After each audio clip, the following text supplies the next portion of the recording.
I'm Renee Collins from Montclair Design Week, and this is Gradient, a three-part series exploring the future of our design industry. Designers have a lot to say, and Gradient is both an archive of our moment and a conversation about our future.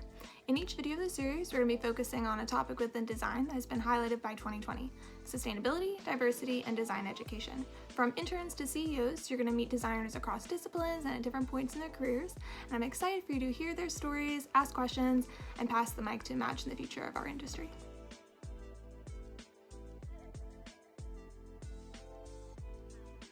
My name is Jayna Patel, and I'm a fifth-year industrial design student in my last semester at NJIT. I've had a couple co-ops throughout my college career, one of them being at L'Oreal in their packaging and innovation department. The other one was in Unilever in their packaging department. I'm also super passionate about environmental and social justice as well as sustainability. My name is Morris-Morano. I recently graduated from an industrial design program, though I identify as a multidisciplinary designer working in ecology-led design and sustainable futures. I'm Andrew Kolczynski. I'm an artist and a designer. You can use whichever one for those things. And I live in Brooklyn, New York. I've lived here for the past 4 years, and recently I've been doing a lot of one-off pieces of bucket hats and I guess what I would call street couture, like jackets. So that's kind of who I am and what I do right now. Hi, my name is Krystal. I'm the founder and CEO of Group Hug Solar. We make ridiculously good-looking solar panels that are easy to use. Our first product is a solar panel you can hang in the window. I'm not only a designer and a business owner, I'm also a design educator too.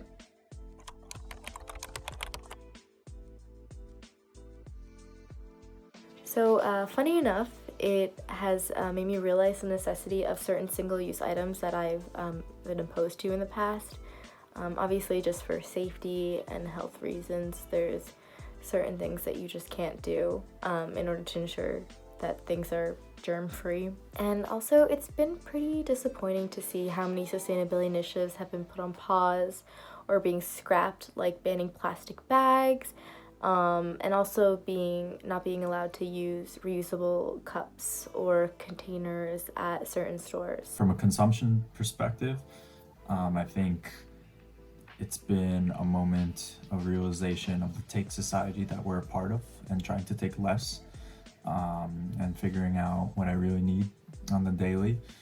And then from the sustainability design perspective, I think it's approved the need for more radical and more bolder moments and bolder ways and more inclusive ways to share ideas. While what I do is very small, it's very one person, it has led me to reflect on how in larger organizations, what's the methodology of having a fashion brand, a fashion label, a fashion house actually be sustainable, which is really difficult. But how do you do it? And how do you do it so that other people after you do it? I think the first people to do it are gonna always have to kind of pay that financial price, but how can you lead the way? For me, I think seeing the changes of climate change, like the wildfires happen this year, has been such a huge wake-up call, and I think I feel more urgent than ever to focus on sustainable design and education.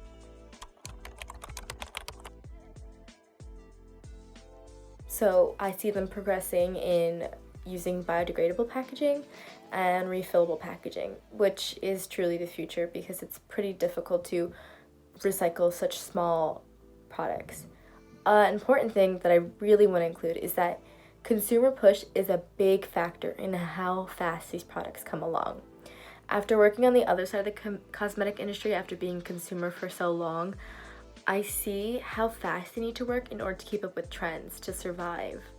So the more the push there is for more environmentally friendly products and ingredients, the faster the results are. This is like a doomsday answer, but first, a lot of businesses are gonna close. We've already seen it across the board since February with department stores all the way down to single houses. I think it's really great when individual labels take it upon themselves, and I think that's amazing. But I think if we want to see widespread change, it's going to take a group of authorities and designers to come together and say we need to set some guidelines on how we carry ourselves, and our responsibility not only to us and our employees, but to the people that are going to come after us.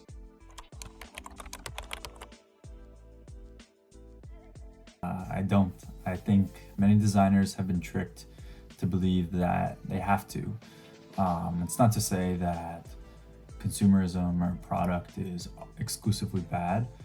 I think we have the possibility to rebuild those models moving forward of how we do that. But I think it is to say that starting within the parameters of a market or within the parameters of consumption is not necessarily a healthy and innovative place, and designers shouldn't feel like they have to donate their creative capacity to those giants.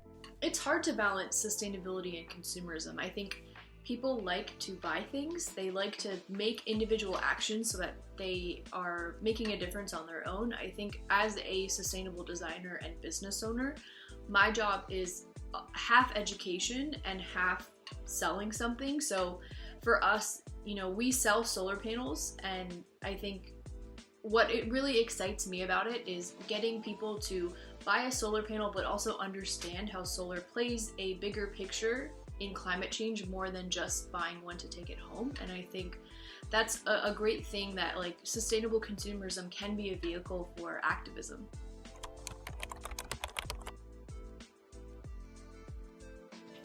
So I know I'm going into a field where the products will eventually end up in a landfill as waste, and I'm not happy with that concept at all. I think though, if you go into it not being happy with the concept, you can create better products that will last longer, that will take longer to go to landfill, or hopefully never go there at all.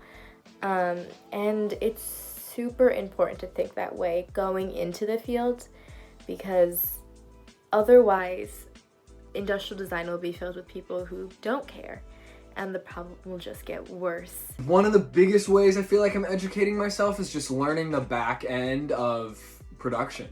Like, not just what it means to be sustainable, but like, what does it mean? What are you doing?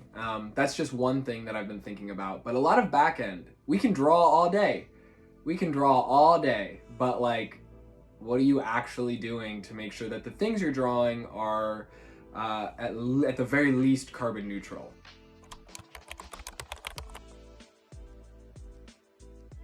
I think more than ever, consumers are seeking education, and they're seeking sustainable options faster than companies can actually make them. So I think, with social media, with people being online more, especially with COVID, people are doing their research, they're educating themselves. So I think, any sustainable company or designer who starts creating content about a topic, for us it's solar energy, for you it might be plastic free or going vegan. I think people are really hungry for that content. I would say put it out there. Honestly, I think one of the most fun things is like if you put some dumb little tag on the clothing that's like, this was made sustainably, and it has a cool little graphic and that whole thing. People eat that up. All of those things around the t-shirt, I think, really inform the consumer, and then why they bought the t-shirt is because hopefully they love it. And I think juxtaposing those two things brings those things together. You love a piece of clothing, it's sustainable, suddenly you care much more about sustainability.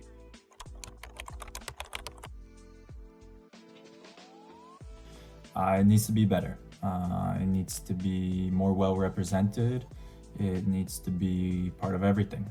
It needs to be taught by people outside of the design community. It needs to inspire students and support students to be imaginative, and it needs to be radical.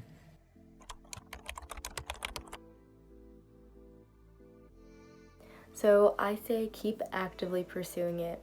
I made it my focus in school to make all my products sustainable products. I focused on the life cycle and sustainability with materiality. If you don't see a push from your professors or industry professionals, you stand up and be that force, because the industry needs to change, And if no one around you is doing it, you have to be that force. I think the most powerful thing to do, the most powerful way to find your own voice is to give a voice to others and to give a voice to people who are underrepresented or ideas that are underrepresented or less explored, and see how those things influence you and your life outlook.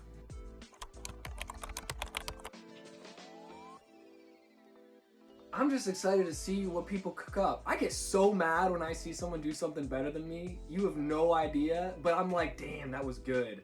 That was real good. And I just think that that's one of the best competitive feelings. We gotta get hungry about sustainability like we get hungry about like football on Sundays. We should have people on Instagram be like, I'm doing better than you, bro. Where are you at?